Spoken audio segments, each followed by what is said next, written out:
Hello. ഇന്ന് നമുക്ക് ചർച്ച ചെയ്യാനുള്ളത് ലീഡർഷിപ്പിനെ കുറിച്ചാണ്. നമുക്കറിയാം, ലീഡർഷിപ്പ് എന്നുള്ളത് ഓരോ മനുഷ്യന്റെ ലൈഫിലും ആവശ്യമായിട്ടുള്ള ഒരു സ്കില്ലാണ്. അത് നമ്മുടെ ഡെയിലി ലൈഫ് ആണെങ്കിലും നമ്മുടെ പ്രൊഫഷണൽ ലൈഫ് ആണെന്നുണ്ടെങ്കിലും നമ്മുടെ എഡ്യൂക്കേഷൻ അക്കാഡമിക് ആ ഒരു മേഖലയാണെന്നുണ്ടെങ്കിലും നമുക്ക് ആവശ്യമുള്ള ഒരു സാധനമാണ് ലീഡർഷിപ്പ് സ്കില്ല് എന്ന് പറയുന്നത്. അപ്പോൾ ലീഡർഷിപ്പ് എന്ന് പറയുന്നത് സത്യം പറഞ്ഞാൽ അതൊരു അതോറിറ്റി എന്നുള്ളതല്ല, പ്രസിഡന്റ് സെക്രട്ടറി അങ്ങനെ അല്ല, അതൊരു സ്വഭാവമാണ്. ആ ഒരു സ്കില്ലുള്ള ആൾ, ആ ഒരു ക്വാളിറ്റി ഉള്ള ആൾ എപ്പോഴും അത് പ്രകടിപ്പിക്കും എന്നുള്ളതാണ്. എന്ത് ചെയ്യണമെന്ന് അറിയാതെ ജനങ്ങൾ നിൽക്കുന്ന സമയത്ത് അവരെ മൊബിലൈസ് ചെയ്യുന്ന ആളാണ് ശരിക്ക് ലീഡർ എന്ന് പറയുന്നത്. അപ്പോൾ ഓരോ മൊമെന്റിലും ഒരു ലീഡർ ഉണ്ടാവാം. ഓരോ സമയത്തും ഓരോ മൊമെന്റിലും ലീഡർഷിപ്പിനെ തേടുന്ന ഒരു സംഗതികൾ സംഭവിച്ചുകൊണ്ടേയിരിക്കുന്നുണ്ട്. ഓരോ മൊമെന്റിലും ഒരു ലീഡർ ഉണ്ടാവാം. അപ്പൊ അതുകൊണ്ട് തന്നെ ലീഡർ എന്ന് പറയുന്നത് ദ എബിലിറ്റി ടു ഇൻഫ്ലുവൻസ്, മറ്റുള്ളവരെ ഇൻഫ്ലുവൻസ് ചെയ്യാനുള്ള ഒരു കഴിവാണ്. മറ്റുള്ളവരെ ഇൻസ്പയർ ചെയ്യാനുള്ള ഒരു കഴിവാണ്. മറ്റുള്ള ആളുകളെ ഗൈഡ് ചെയ്യാനുള്ള ഒരു കഴിവാണ്. അപ്പോൾ ഒരു വ്യക്തി എന്നുള്ളതല്ല, ഒരു വ്യക്തിയെ അല്ലെങ്കിൽ ഒരു സമൂഹത്തിനെ തന്റെ പ്രവർത്തനത്തിലൂടെ ഇൻസ്പയർ ചെയ്യാൻ കഴിയണം, അല്ലെങ്കിൽ അവരെ ഇൻഫ്ലുവൻസ് ചെയ്യാൻ കഴിയണം, അല്ലെങ്കിൽ അവരെ ഗൈഡ് ചെയ്യാൻ കഴിയണം. അതിന് പറയുന്നവരാണ് ശരിക്കും ലീഡർഷിപ്പ് എന്ന് പറയുന്നത്. അപ്പൊ നല്ലൊരു വിഷൻ വേണ്ടി വരും അല്ലെ, ഭാവിയിൽ എന്ത് ചെയ്യണം എന്നുള്ള കൃത്യമായിട്ടുള്ള ഒരു ധാരണ ഉള്ള ആളാകണം. ഡെസിഷൻ മേക്കിംഗ് സ്കില്ലുള്ള ആളായിരിക്കണം. ഇമോഷണൽ ഇന്റലിജൻസ് ഉള്ള ആളായിരിക്കണം. സാഹചര്യത്തിനനുസരിച്ച് മാറാനുള്ള അഡാപ്റ്റബിലിറ്റി സ്കില്ലുള്ള ആളായിരിക്കണം. മാത്രമല്ല, നല്ലൊരു പ്രസന്റേഷൻ സ്കില്ലുള്ള ആള് അതൊക്കെ ആയിരിക്കണം. അപ്പൊ അങ്ങനത്തെ കാര്യങ്ങളൊക്കെയാണ് ഇപ്പൊ ഈ ഒരു എന്താ പറയാ ഒരു സ്കില്ലിൽ നമ്മൾ കാര്യമായിട്ട് ഡിസ്കസ് ചെയ്യുന്നത് കേട്ടോ. അപ്പൊ ആദ്യമായിട്ട് നമുക്ക് കുറച്ച് ലീഡർഷിപ്പ് സ്റ്റൈലുകളെ പരിചയപ്പെടാം. ഒന്നാമത്തെ സ്റ്റൈലാണ് ട്രാൻസ്ഫോർമേഷണൽ ലീഡർഷിപ്പ് എന്ന് പറയുന്നത്. ഇവരുടെ പ്രത്യേകത എന്ന് പറഞ്ഞാൽ ഇവർക്ക് കൃത്യമായിട്ടുള്ള ഒരു വിഷൻ ഉണ്ടാവും. ഇപ്പൊ ഉദാഹരണം, അവരുടെ ഒരു ടീമിനെ ഒരു 10 വർഷത്തിന് ശേഷം എങ്ങോട്ട് എത്തിക്കണം എന്നുള്ളൊരു ചിന്ത അവർക്കുണ്ടാവും. മാത്രമല്ല, ഇവർ വന്നതിന് ശേഷം ഈ ടീം അവർക്ക് ചെയ്യാൻ കഴിയൂല എന്ന് വിചാരിച്ച കാര്യങ്ങളൊക്കെ ചെയ്യും. അതിനാണ് ട്രാൻസ്ഫോർമേഷൻ എന്ന് പറയാം. ഞങ്ങളെ കൊണ്ട് ചെയ്യാൻ കഴിയൂല എന്ന് തോന്നിയ കാര്യങ്ങൾ ഈ ഒരു ലീഡറാണ്ട് ചെയ്യിപ്പിക്കും അവരെ കൊണ്ട്. അങ്ങനെ അവരെ പെട്ടെന്ന് തന്നെ ട്രാൻസ്ഫോംഡ് ആവും. അതിന് പറയുന്ന പേരാണ് ട്രാൻസ്ഫോർമേഷൻ എന്നുള്ളത്. ഇപ്പൊ എലോൺ മസ്ക് ഒക്കെ അതിലൊരു ഉദാഹരണമാണ്. അദ്ദേഹം ടെസ്ല, സ്പേസ് എക്സ് ഒക്കെ കൊടുന്നു. അതൊരു വലിയൊരു ട്രാൻസ്ഫോർമേഷൻ കമ്മ്യൂണിറ്റിയിൽ ഉണ്ടാക്കിയത് അല്ലെ. ആളില്ലാതെ പോകുന്ന വാഹനങ്ങൾ, ഓട്ടോ പൈലറ്റിലുള്ള വാഹനങ്ങൾ. അപ്പൊ അതൊരു വലിയൊരു ട്രാൻസ്ഫോർമേഷൻ ഒരു സൊസൈറ്റിയിൽ ഉണ്ടാക്കിയത്. അതിന് പറയുന്ന പേരാണ് ട്രാൻസ്ഫോർമേഷണൽ ലീഡർഷിപ്പ് എന്ന് പറയുന്നത്. മറ്റൊന്നാണ് ട്രാൻസാക്ഷണൽ ലീഡർഷിപ്പ് എന്ന് പറയുന്നത്. ട്രാൻസാക്ഷണൽ ലീഡർഷിപ്പ് ഇവര് കാര്യമായിട്ട് ചെയ്യുന്നതെന്ന് വെച്ചാല്, പിന്നെ ആളുകൾ എന്ത് ചെയ്യും, പരമാവധി സ്ട്രക്ചർ, റിവാർഡുകൾ, ബോണസുകൾ ഇതൊക്കെ കൊടുത്തിട്ടായിരിക്കും ആളുകൾ എന്ത് ചെയ്യുക, എന്നാൽ അവരോട് ട്രാൻസാക്ട് ചെയ്യും. ആ ഒരു ലീഡർഷിപ്പാണ്. അപ്പൊ അവർക്ക് ഗിഫ്റ്റുകൾ കൊടുത്തിട്ടും റിവാർഡുകളൊക്കെ കൊടുത്തിട്ട് ആളുകൾ ഇങ്ങനെ ഉയർത്തിക്കൊണ്ടുവരുന്ന പരിപാടിക്ക് വരുന്ന പേരാണ് ട്രാൻസാക്ഷണൽ ലീഡർഷിപ്പ് എന്ന് പറയുന്നത്. അവർ on structure and rewards such as managers setting performance bonuses. ഒരു മാസത്തിൽ പെർഫോമൻസ് കൂടിയാൽ ഇത്ര ക്യാഷ് കിട്ടും, ഇത്ര കൂടിയാൽ ഇത്ര കിട്ടും. അങ്ങനെ ജനങ്ങൾക്ക് എന്ത് ചെയ്യും, റിവാർഡ്സ്, സമ്മാനങ്ങൾ, അതുപോലെ പ്രോമിസുകളൊക്കെ കൊടുത്തിട്ട് അവരെ അങ്ങനെ ഉയർത്തിക്കൊണ്ടുവരുന്ന പരിപാടിക്ക് പറയുന്ന പേരാണ് ട്രാൻസാക്ഷണൽ ലീഡർഷിപ്പ് എന്നുള്ളത്. അപ്പൊ ട്രാൻസ്ഫോർമേഷൻ ലീഡർഷിപ്പ് എന്ന് പറഞ്ഞാൽ അവരെ ഇന്നോവേഷനും വിഷനും ഉണ്ടാവും. അതിന് പറയുന്നതാണ്. ട്രാൻസാക്ഷൻ എന്ന് പറയുമ്പോൾ അതിൽ റിവാർഡ്സുകളും മറ്റു കാര്യങ്ങളൊക്കെ കൊടുത്തിട്ടുള്ളതായിരിക്കും. പിന്നെ മറ്റൊരു ടൈപ്പാണ് സെർവന്റ് ലീഡർഷിപ്പ് എന്ന് പറയുന്നത്. അപ്പൊ അവരുടെ ആവശ്യം എന്താണെന്ന് വെച്ചാല്, ജനങ്ങളുടെ വെൽഫെയർ ആയിരിക്കും അവർക്ക് ആവശ്യം. അപ്പൊ അവരുടെ സെർവന്റിനെ പോലെ മറ്റുള്ളവരെ പോയിട്ട് സഹായിക്കും. അവരുടെ ലീഡർഷിപ്പ് പോസ്റ്റിലൊന്നും ഇരിക്കൂല. കണ്ടാൽ അവർ സർവന്റാന്ന് വിചാരിക്കുള്ളൂ, പക്ഷെ അവരായിരിക്കും അവരുടെ ലീഡർ. ഇതിന് പറയുന്ന പേരാണ് സർവന്റ് ലീഡർഷിപ്പ്. അപ്പൊ അവര് ഓരോ ആളുകൾക്കും വേണ്ട സംഗതികൾ കൊണ്ടുവന്ന് കൊടുക്കും, അവർക്ക് വേണ്ട കാര്യങ്ങളൊക്കെ ചെയ്തു കൊടുക്കും. അങ്ങനെ ഒരു ടീമിനെ ഉയർത്തും. ഒരു സർവന്റിനെ പോലെ നിന്നിട്ട് ടീമിനെ ഉയർത്തുന്ന ആളെ അങ്ങനത്തെ ഒരു ലീഡർഷിപ്പ് ടൈപ്പാണ് സർവന്റ് ലീഡർഷിപ്പ് എന്ന് പറയുന്നത്. പിന്നെ മറ്റൊരു ടൈപ്പാണ് ഡെമോക്രാറ്റിക് ലീഡർഷിപ്പ്. ഇദ്ദേഹം എന്ത് ചെയ്യും, എല്ലാവരോടും സമ്മതം ചോദിക്കും, അഭിപ്രായങ്ങളൊക്കെ ചോദിക്കും. അങ്ങനെ എല്ലാവരുടെയും തീരുമാനങ്ങൾക്ക് പ്രകാരമായിരിക്കും ഇയാൾ എന്ത് ചെയ്യുക, തീരുമാനം എടുക്കുക. അല്ലാതെ സ്വന്തമായിട്ട് തീരുമാനം എടുക്കൂല.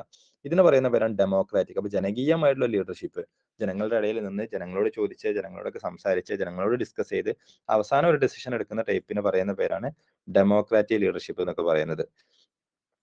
മറ്റൊന്നാണ് ഓട്ടോക്രാറ്റിക് ലീഡർ എന്ന് പറയുന്നത്. ഇദ്ദേഹം ഒരു ഏകാധിപതി ആയിരിക്കും. ഇയാൾ സ്വന്തം തീരുമാനം എടുക്കും. അങ്ങനെ ഒരു സെൻട്രലൈസ്ഡ് ഡെസിഷൻസ് ആയിരിക്കും ഉണ്ടാവുക. ഇപ്പൊ മിലിറ്ററി ജനറൽസ് ഒക്കെ അങ്ങനെയല്ല, പട്ടാളക്കാരുടെ അങ്ങനെയാണല്ലോ ഉണ്ടാവുക. അപ്പൊ അതിനാണ് ഓട്ടോക്രാറ്റിക് എന്ന് പറയുക. എന്നാൽ ഒരു തീരുമാനം വരും, അതെല്ലാവരും കേൾക്കുക, അതിനപ്പുറത്തേക്കില്ല. അതിന് പറയുന്ന പേരാണ് ഓട്ടോക്രാറ്റിക് ലീഡർഷിപ്പ് എന്ന് പറയുന്നത്. പിന്നെ മറ്റൊന്നാണ് ലേസസ് ഫെയർ എന്ന് പറയുന്നത്. ലേസസ് ഫെയർ എന്ന് പറഞ്ഞാൽ ഇവരെന്ത് ചെയ്യും, ഓരോ ടീമിനെ ഉണ്ടാക്കും. ലെറ്റ് ദം ഡു എന്നാണ് അതിന്റെ അർത്ഥം. ലേസസ് ഫെയർ എന്ന് പറഞ്ഞാൽ ലെറ്റ് ദം ഡു. ഇവർ കുറെ ടീമിനെ ഉണ്ടാക്കിയിട്ടുണ്ടാവും. ആ ടീമിന് ഓരോരുത്തർക്കും ഓരോ റോളും കൊടുത്തിട്ടുണ്ടാവും. അപ്പൊ അവർ ആ റോളുകളൊക്കെ ചെയ്യും. ഇവരെന്ത് ചെയ്യും, അത് മോണിറ്റർ ചെയ്യും. ആ പരിപാടിക്ക് പറഞ്ഞ പേരാണ് ലേസസ് ഫെയർ. അപ്പൊ ലീഡർക്ക് റോളൊന്നും ഉണ്ടാവില്ല. ലീഡർക്കുള്ള റോൾ എന്ന് പറഞ്ഞാൽ ബാക്കിയുള്ളവർ ചെയ്യുന്നുണ്ടോ എന്നുള്ളത് നോക്കുക. അപ്പൊ അതിനൊക്കെ ഓരോ ബ്യൂറോക്രസി അല്ലെങ്കിൽ ഏജൻസിനെ നിർമ്മിച്ചിട്ടുണ്ടാവും. അവരെന്ത് ചെയ്യും, അത് ചെയ്യും.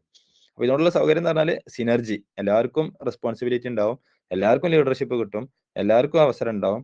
എന്നാലോ ലീഡർ എന്നുള്ളത് എല്ലാവരും നോക്കുന്ന ഒരു പണിയേ ഉണ്ടാവുള്ളൂ. അപ്പൊ അതിന് പറയുന്ന പേരാണ് ലേസസ് ഫെയർ ലീഡർഷിപ്പ് എന്നുള്ളത്. നമ്മളെ മൊഡ്യൂളിൽ കാര്യങ്ങളൊക്കെ വിശദമായിട്ട് ചർച്ച ചെയ്യുന്നുണ്ട്. അപ്പൊ നിങ്ങളൊന്ന് വായിക്കണം കേട്ടോ.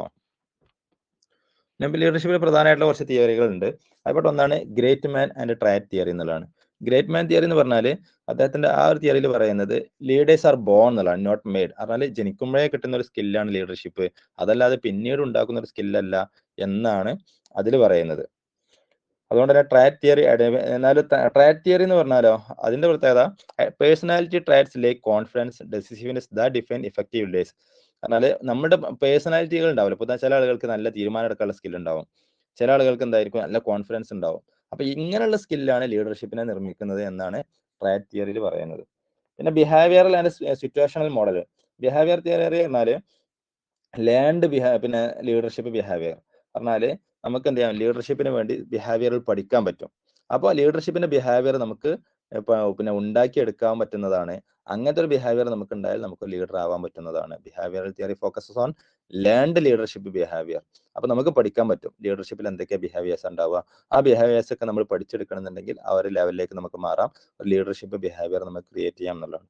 സിറ്റുവേഷൻ ലീഡർഷിപ്പ് എന്ന് പറഞ്ഞാൽ പിന്നെ ഓരോ സാഹചര്യത്തിന്റെയും ടീമിനും അനുസരിച്ചാണ് ശരിക്കും ഒരു ലീഡർഷിപ്പിന്റെ മോഡൽ രൂപപ്പെടുന്നത് എന്നുള്ളതാണ്. അപ്പൊ അതിൽ പറയുന്നത് സിറ്റുവേഷൻ അനുസരിച്ച് എന്ത് ചെയ്യണം, ലീഡർഷിപ്പിന്റെ ടൈപ്പുകൾ മാറണം. ചിലപ്പോൾ നമ്മൾ ഓട്ടോക്രാറ്റിക് മാറേണ്ടി വരും, ചിലപ്പോൾ വേറെ ടൈപ്പൊക്കെ മാറേണ്ടി വരും. പിന്നെ സാഹചര്യത്തിനനുസരിച്ച് ലീഡർഷിപ്പിലെ മാറ്റങ്ങൾ വരണം എന്നുള്ളൊരു സംഗതിയാണ് അതിൽ പറയുന്നത്. പിന്നെ മൂന്നാമതൊരു സാധനം ട്രാൻസ്ഫോർമേഷണൽ തിയറി എന്നുള്ളത്. പിന്നെ ഇതിൽ പറയുന്നത് എന്താന്ന് വെച്ചാല് theory emphasises inspiring and motivating followers to exceed expectations, driving exceptional results through vision and innovation. എന്നാല് നമുക്ക് കൃത്യമായിട്ടുള്ള വിഷനൊക്കെ കൊടുത്ത് അങ്ങനെ അവർക്ക് നല്ല മോട്ടിവേഷൻ ഒക്കെ കൊടുത്ത് നല്ല ഇൻസ്പിറേഷൻ ഒക്കെ കൊടുത്തിട്ട് അവരെന്ത് ചെയ്യുക, ഒരു മറ്റൊരു ലെവലിലേക്ക് എത്തിക്കുക. അങ്ങനെ വലിയൊരു റിസൾട്ട് അവരിലൂടെ നമുക്ക് ഉണ്ടാക്കാൻ പറ്റും എന്നാണ് ഇതിന് പറയുന്നത്. അപ്പൊ അതിന് എന്തൊക്കെ വേണം, വിഷന് വേണം, കൃത്യമായിട്ടുള്ള മിഷന് വേണം, അതേപോലെ അവർക്ക് മോട്ടിവേഷൻ കൊടുക്കണം, അപ്പൊ അതുപോലെ എക്സ്പെക്ടേഷൻ കൊടുക്കണം. അങ്ങനെയൊക്കെ കൊടുത്താൽ നമുക്ക് എക്സെപ്ഷണൽ ആയിട്ടുള്ള ഒരു ട്രാൻസ്ഫോർമേഷൻ റിസൾട്ട് നമുക്ക് നിർമ്മിക്കാൻ പറ്റും എന്നുള്ളൊരു കൺസെപ്റ്റിന്റെ വ്യത്യസ്ത കോലങ്ങൾ ചർച്ച ചെയ്യുന്ന ഒരു തിയറിയാണ് ട്രാൻസ്ഫോർമേഷണൽ തിയറി എന്നുള്ളത്. അപ്പൊ ഇതിന്റെ ഒരു ആകത്തുക എന്ന് പറയുന്നത് പിന്നെ ലീഡർഷിപ്പ് നമുക്ക് ഉണ്ടാക്കാൻ പറ്റിയൊരു സംഗതിയാണ്. ആ ബിഹേവിയർ നമ്മൾ പഠിച്ചെടുത്താൽ മതി. അങ്ങനെ അതിന് വേണ്ട എല്ലാവിധ കാര്യങ്ങളും നമ്മൾ ചെയ്യണമെന്നുണ്ടെങ്കിൽ നമുക്ക് വലിയ ട്രാൻസ്ഫോർമേഷൻ തന്നെ ലീഡർഷിപ്പ് കൊണ്ട് നമുക്ക് ഉണ്ടാക്കാൻ പറ്റും എന്ന് നമുക്കിത് മനസ്സിലാക്കാം. ഇപ്പൊ ലീഡർഷിപ്പ് ഉഷാറാക്കാനുള്ള കുറച്ച് മാർഗങ്ങൾ എന്ന് പറയുന്നത്, ഒന്ന് നല്ലൊരു വിഷൻ ഉണ്ടാക്കുക എന്നുള്ളതാണ്. മനസ്സിലായോ?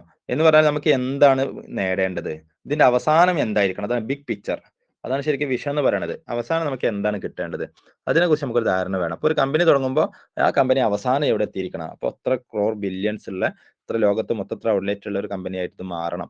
അപ്പൊ അങ്ങനെയുള്ള എന്നിട്ട് ഇത്ര സർവീസുകളൊക്കെ ചെയ്യുന്ന ഈ കോലത്തിലൊക്കെ ചെയ്യുന്ന ഒരു സാധനമായിട്ട് മാറണം എന്നുള്ളൊരു വിഷൻ നമുക്ക് ഉണ്ടാവുക എന്നുള്ളതാണ്. മനസ്സിലായോ? ഡെവലപ്പ് എ ക്ലിയർ വിഷൻ എന്നുള്ളത്. പിന്നെ മറ്റൊന്ന് കമ്മ്യൂണിക്കേറ്റ് എഫക്റ്റീവ്ലി എന്നുള്ളതാണ്. കമ്മ്യൂണിക്കേറ്റ് എഫക്റ്റീവ്ലി, ആക്റ്റീവ് ലിസണിങ് നമുക്ക് ഉണ്ടാവുക എന്നുള്ളതാണ്. അതായത് ഒരു ലീഡർക്ക് വേണ്ടത് മറ്റുള്ളവരെ കേൾക്കുക, മറ്റുള്ളവരോട് നന്നായിട്ട് നമ്മൾ ഉദ്ദേശിച്ച കാര്യങ്ങൾ അതിലൊരു മിസ്അണ്ടർസ്റ്റാൻഡിംഗ് ഒന്നും ഇല്ലാതെ അവരോട് കമ്മ്യൂണിക്കേറ്റ് ചെയ്യുക എന്നുള്ളതാണ്. അപ്പൊ ക്ലാരിറ്റി വേണം, ആക്റ്റീവ് ലിസണിങ് വേണം, ട്രാൻസ്പാരൻസി വേണം, എന്നാൽ ട്രസ്റ്റ് ഉണ്ടാവണം, വിശ്വാസ്യത വേണം. വിശ്വാസം നഷ്ടപ്പെട്ടാൽ പിന്നെ എല്ലാം ഇന്ന് പോകും. അതുകൊണ്ട് തന്നെ ഒരു വിശ്വാസം നമുക്ക് എന്ത് ചെയ്യണം, ബിൽഡ് ചെയ്യാൻ കഴിയണം എന്നുള്ളതാണ്. പിന്നെ ലീഡ് ബൈ എക്സാമ്പിൾ എന്നുള്ളതാണ്. എന്ന് പറഞ്ഞാൽ നമ്മളൊരു എക്സാമ്പിൾ ആയിട്ട് മാറാൻ കഴിയണം. ഒരു ലീഡറുടെ ഒരു പ്രത്യേകത എന്ന് പറയുന്നത് അയാൾ ഒരു ബിഗ് എക്സാമ്പിൾ ആണ്. അയാൾ തന്നെ ഒരു ബിഗ് എക്സാമ്പിൾ ആണ്. അപ്പൊ ഈ ലീഡർഷിപ്പിൽ പിന്നെ റോൾ മോഡൽ കാണാൻ കഴിയുന്നുണ്ടെങ്കിൽ എല്ലാവരും ഇയാൾ അംഗീകരിക്കും. ഒരു വ്യക്തിയിൽ നല്ല പേഴ്സണാലിറ്റി ഉണ്ട്, അയാൾ നമുക്ക് എല്ലാവർക്കും എന്താ പറയാ അനുധാവനം ചെയ്യാൻ പറ്റുന്ന കോലത്തിലാണ്, റോൾ മോഡൽ ചെയ്യാൻ പറ്റുന്ന കോലത്തിലാണെങ്കിൽ അയാൾക്ക് ഒരു ലീഡർഷിപ്പ് സ്കില്ല് ഉണ്ട് എന്നാണ് അതിന്റെ അർത്ഥം. അപ്പൊ നമ്മൾക്ക് എന്ത് ചെയ്യാം, നമ്മളെ പേഴ്സണാലിറ്റി ഉഷാറാക്കുക എന്നുള്ളത്, നല്ല കമ്മ്യൂണിക്കേഷനും പ്രസന്റേഷൻ സ്കില്ല് ഉണ്ടാവുക എന്നുള്ളത്, പിന്നെ ഒരു വിഷണറി ആവുക, നല്ലൊരു കാഴ്ചപ്പാട് നമുക്ക് ഉണ്ടാവുക എന്നുള്ളത്, പിന്നെ എൻകറേജ് ഇന്നോവേഷൻ ആൻഡ് എംപവർമെന്റ് എന്നുള്ളതാണ്. അപ്പൊ മനസ്സിൽ ഇങ്ങനെ പുതിയ പുതിയ നോവൽ ഐഡിയകൾ വരും, അതാണ് ക്രിയേറ്റിവിറ്റി എന്ന് പറയുന്നത്. ആ ഒരു സാധനത്തിന് യാഥാർത്ഥ്യത്തിലേക്ക് കൊണ്ടുവരിക എന്നുള്ളതാണ് ഇന്നോവേഷൻ. അപ്പൊ അതുകൊണ്ട് തന്നെ ഓരോരുത്തർക്കും ഒരു ഐഡിയകൾ ഉണ്ടാവും, ആ ഐഡിയകൾ പുലരാനുള്ള അവസരം നമ്മൾ കൊടുക്കണം, അങ്ങനെ ഇന്നോവേറ്റീവ് ആയിരിക്കണം. അപ്പൊ ലീഡർഷിപ്പ് പറഞ്ഞാൽ പഴകി പുളിച്ച ഒരു സാധനം ആവരുത്. പുതിയ പുതിയ കാലത്തിനനുസരിച്ച്, പുതിയ സാഹചര്യങ്ങൾക്കും പുതിയ ട്രെൻഡിനും അനുസരിച്ച് മാറാനും അഡാപ്റ്റ് ആവാനുള്ള സ്കില്ലും കഴിവും വേണം. പിന്നെ ഇതിൽ നിങ്ങൾക്ക് വായിക്കാൻ പറ്റിയ കുറച്ച് പുസ്തകങ്ങളുണ്ട്. ഒന്ന് ലീഡേഴ്സ് ഈറ്റ് ലാസ്റ്റ് എന്നുള്ളതാണ്. ലീഡേഴ്സ് അവസാനമാണ് ഭക്ഷണം കഴിക്കുക എന്നുള്ളത്. അതേപോലെ the 7 habits of highly effective people, നിർബന്ധമായിട്ടും വായിച്ചിരിക്കേണ്ട ഒരു പുസ്തകമാണ്, സ്റ്റീഫൻ കോവിന്റെ ഒരു പുസ്തകമാണ്. അതേപോലെ ഗുഡ് ടു ഗ്രേറ്റ് എന്ന് പറയുന്ന ഒരു പുസ്തകം, ഡയർ ടു ലീഡ് എന്നുള്ള പുസ്തകം, ദ ലീഡർഷിപ്പ് ചാലഞ്ച് എന്ന് പറയുന്ന പുസ്തകം.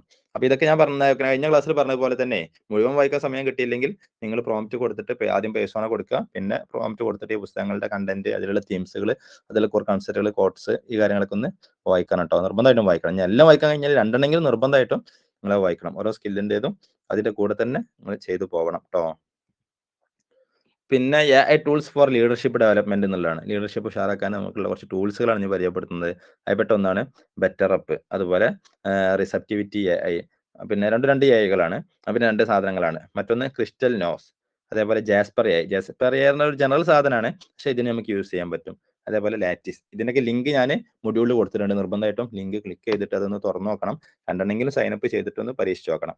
പേടും അല്ലാത്തതൊക്കെ ഉണ്ടാവും, പക്ഷേ ആ ഫീച്ചേഴ്സ് നിങ്ങൾ മനസ്സിലാക്കുക കേട്ടോ. പിന്നെ അവ ഇതിൽ സീരിയസ് ആയിട്ട് പോകുന്ന ആളുകൾക്കാണ് ഈ ആപ്പിന്റെയും അതുപോലെ ഇങ്ങനത്തെ എഐന്റെ ഒക്കെ ആവശ്യമുള്ളൂ. അല്ലാത്തവർക്ക് ChatGPT അല്ലെങ്കിൽ ഇതുപോലെയുള്ള LLMകൾ തന്നെ യൂസ് ചെയ്താൽ മതി. പിന്നെ നിങ്ങൾ ഇതിൽ നിർബന്ധമായിട്ടും കണ്ടിരിക്കേണ്ട കുറച്ച് വീഡിയോസ് ഉണ്ട്. Why good leaders make you feel safe. ആ വീഡിയോ കാണാം. ഇതൊക്കെ അധികം ടെഡ്എക്സ് വീഡിയോസ് ആണ്. അതുകൊണ്ട് ഞാൻ കഴിഞ്ഞ ക്ലാസ്സിൽ പറഞ്ഞ പോലെ ചെറിയ വീഡിയോസ് ആണ്, പക്ഷെ ഭയങ്കര ഹൈ ഇമ്പാക്ട് ഉണ്ടാക്കുന്ന, നിങ്ങളുടെ ലൈഫിനെ തന്നെ ചേഞ്ച് ചെയ്യുന്ന വീഡിയോസ് ആയിരിക്കും. How great leaders inspire action, what it takes to be a great leader, everyday leadership, the new era of positive psychology and leadership. അപ്പൊ അതൊക്കെ എന്ത് ചെയ്യുക, ഒന്ന് വായിക്കുക. പിന്നെ പ്രോംപ്റ്റ് ആ വീഡിയോസ് കാണുക. പിന്നെ ഇതിലുള്ള പ്രോംപ്റ്റ് ടെക്നിക്കൽ, കാരണം ലീഡർഷിപ്പിൽ നമുക്ക് പ്രധാനമായിട്ടും വേണ്ട കാര്യങ്ങളാണ് ലീഡർ എന്നുള്ള ഈ ഒരു പാറ്റേണിൽ ഡിസ്കസ് ചെയ്യുന്നത്. അപ്പൊ എൽ എന്ന് പറഞ്ഞാൽ ലീഡർഷിപ്പ് സ്റ്റൈൽ ഐഡന്റിഫിക്കേഷൻ. അപ്പൊ നിങ്ങൾ എന്ത് ചെയ്യുക, നിങ്ങളുടെ പേര്, നിങ്ങളുടെ നാട്, നിങ്ങളുടെ വയസ്സ്, പിന്നെ നിങ്ങൾ സാധാരണ ഒരു ലീഡർഷിപ്പ് റോളിൽ ചെയ്യുന്ന കാര്യങ്ങളൊക്കെ കൊടുക്കുക. എന്നിട്ട് എന്ത് ചെയ്യാം, നിങ്ങൾ ചോദിക്കുക എന്റെ ലീഡർഷിപ്പ് സ്റ്റൈൽ ഏതാണെന്നുള്ള ഐഡന്റിഫൈ ചെയ്ത് തരാൻ പറയാം. എന്നിട്ട് നെക്സ്റ്റ് എന്ത് ചെയ്യുക, ഈ for engagement and team motivation. ഇനി എന്റെ ടീമിനെ, ഇപ്പോൾ ഉദാഹരണം എന്റെ ടീം നിങ്ങൾക്ക് വേണമെങ്കിൽ പറയാം, ടീച്ചർ ആൻഡ് ടീച്ചർ എന്ന് പറയാം, അല്ലെങ്കിൽ വേറെ എന്തെങ്കിലും ജോലിയാണെങ്കിൽ ആ ജോലിയുള്ള ടീംസ് ആയിരിക്കും, അല്ലെങ്കിൽ ഒരു ജനറൽ കൺസെപ്റ്റിലാണെങ്കിൽ അങ്ങനെയും ചെയ്യാം. അപ്പൊ ഞാൻ എങ്ങനെയാണ് എന്റെ ടീമിനെ എൻഗേജ് ചെയ്യേണ്ടത്, ടീം മോട്ടിവേഷൻ കൊടുക്കേണ്ടതെന്ന് ചോദിച്ചാൽ നിങ്ങൾക്ക് കസ്റ്റമൈസ്ഡ് ആയിട്ടുള്ള ഒപ്റ്റിമൈസ്ഡ് ആയിട്ടുള്ള സാധനം കിട്ടും. കാരണം നിങ്ങൾ കുറച്ച് കൃത്യമായിട്ട് കൊടുത്തല്ലോ. അതുകൊണ്ട് നിങ്ങൾക്ക് നിങ്ങളെ സ്റ്റൈൽ ഏതാണെന്നുള്ളത് ഐഡന്റിഫൈ ചെയ്തു. പിന്നെ ആ ഒരു സ്റ്റൈൽ വെച്ചിട്ടായിരിക്കും പിന്നെ ഈ സംഗതി സജസ്റ്റ് ചെയ്ത് തരാം. പിന്നെ നിങ്ങൾ ചോദിക്കാണ്ട് എന്റെ അഡാപ്റ്റീവ് ലീഡർഷിപ്പ് സ്ട്രാറ്റജീസ് ചോദിക്കുക. അപ്പോൾ നിങ്ങൾക്ക് സ്വാഭാവികമായിട്ട് ഈ ഒരു ടൈപ്പ് ലീഡർഷിപ്പ് ആണല്ലോ നിങ്ങൾക്കുള്ളത്. അപ്പോൾ സ്വാഭാവികമായിട്ടും നിങ്ങൾക്ക് ഉണ്ടാകാവുന്ന പ്രശ്നങ്ങൾ, ഈ ഒരു ലീഡർഷിപ്പ് സ്റ്റൈൽ ആകുമ്പോൾ, ഉദാഹരണം നിങ്ങൾ സെർവന്റ് ലീഡർ ആണെങ്കിൽ നിങ്ങൾക്ക് ഉണ്ടാവുന്ന കുറേ പ്രശ്നങ്ങൾ ഉണ്ടാവും. അപ്പോൾ നന്നായിട്ട് ബേൺ ഔട്ട് ആവേണ്ടി വരും, അങ്ങനെ കുറേ പ്രശ്നങ്ങൾ ഉണ്ടാവും. അപ്പോൾ ആ പ്രശ്നങ്ങൾ ഉണ്ടാകുമ്പോൾ എങ്ങനെയാണ് അതിനെ കോപ്പ് ചെയ്യാൻ സൊല്യൂഷൻസ് എന്താണെന്നുള്ളത് പറഞ്ഞുതരും. പിന്നെ നിങ്ങൾ ചോദിക്കേണ്ടത് D for decision making and problem സോൾവിങ്ങിനെ കുറിച്ച് ചോദിക്കുക. അപ്പോൾ നിങ്ങളുടെ ഈ ഒരു പേഴ്സണാലിറ്റി, നിങ്ങളുടെ ഒരു സ്റ്റൈൽ വെച്ചിട്ട് നിങ്ങൾ എങ്ങനെയൊക്കെയാണ് ഡെസിഷൻസ് മേക്കിംഗ് എടുക്കേണ്ടത്, എങ്ങനെയൊക്കെയാണ് പ്രോബ്ലം സോൾവിങ് ചെയ്യേണ്ടത് എന്നുള്ളതൊക്കെ നിങ്ങൾക്ക് പഠിപ്പിച്ചു തരും. പിന്നെ നിങ്ങൾ ഈ ചോദിക്കേണ്ടത് എഫക്റ്റീവ് കമ്മ്യൂണിക്കേഷൻ ആൻഡ് ഇൻഫ്ലുവൻസ്. ഞാൻ എങ്ങനെയാണ് കമ്മ്യൂണിക്കേഷൻ ഉഷാറാക്കുക, ഇൻഫ്ലുവൻസ് എങ്ങനെ ഉണ്ടാക്കുക എന്നുള്ളത്. അപ്പോൾ നിങ്ങളുടെ ഒരു ടൈപ്പിനനുസരിച്ച് എന്ത് ചെയ്യും, ഈ സാധനം പറഞ്ഞു തന്നോളൂ. പിന്നെ റെസിലിയൻസ് ആൻഡ് കണ്ടിന്യൂസ് ഗ്രോത്ത് എന്നുള്ളതാണ്.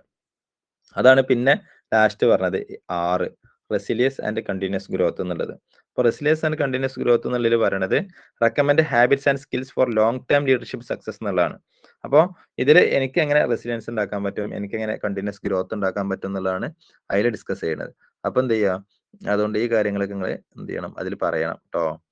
അപ്പൊ നിങ്ങൾ ഇവിടെ ഈ ഫസ്റ്റത്തെ ഈ ലീഡർഷിപ്പ് സ്റ്റൈൽ ഐഡന്റിഫിക്കേഷൻ കൊടുക്കുന്നതോട് കൂടെ തന്നെ, ഈ ഫസ്റ്റത്തെ ഒരു എല്ല് കൊടുക്കുന്നതോട് കൂടെ തന്നെ നിങ്ങൾക്ക് എന്ത് കിട്ടും, ഈ കാര്യങ്ങളൊക്കെ പിന്നെ കസ്റ്റമൈസ്ഡും ഒപ്റ്റിമൈസ്ഡ് ആയിട്ട് കിട്ടും. അപ്പൊ ആ കാര്യങ്ങളൊക്കെ എന്ത് ചെയ്യുക, നിങ്ങൾ ചെയ്യുക.